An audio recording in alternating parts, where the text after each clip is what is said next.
How to make Instagram private after making it a business.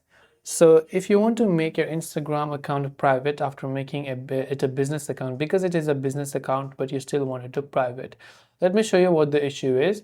You can just tap on the three lines icon from the top right hand side, and if I scroll down and let's say I want to go to account privacy.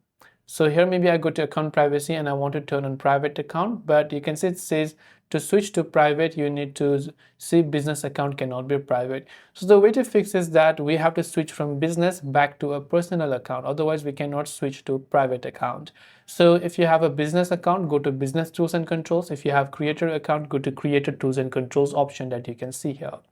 From here, just scroll down and tap on this option called switch account type and select switch to personal account. Once you switch back to a personal account, just wait a couple of seconds until the app has finished loading itself.